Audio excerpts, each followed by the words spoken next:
بسم اللہ الرحمن الرحیم۔ السلام علیکم ورحمۃ اللہ وبرکاتہ۔ گھر سے اگر آپ نحوست اور غلط فہمیاں دور کرنا چاہتے ہیں، آپ چاہتے ہیں کہ آپ کے گھر میں امن ہو، آپ کے گھر میں لڑائی جھگڑا نہ ہو، آپ کے گھر میں بد نظمی نہ ہو، تو یہ عمل کریں۔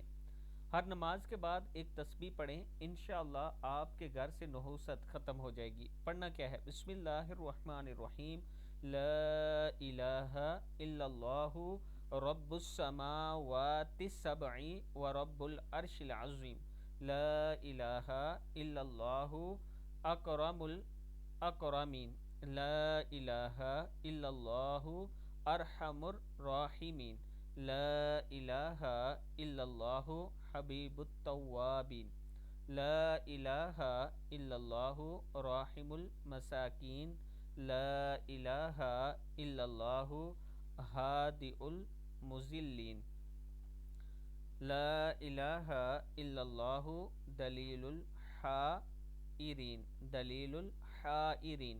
پھر پڑھ لیں، لا الہ الا اللہ رب السماوات السبع ورب العرش العظیم، لا الہ الا اللہ اکرم الاکرمین، لا الہ الا اللہ ارحم الراحمین، لا الہ الا اللہ حبیب التوابین، لا الہ الا اللہ راحم المساکین، لا الہ الا اللہ ہادی المذلین، ہادی المذلین، لا الہ الا اللہ دلیل الحائرین۔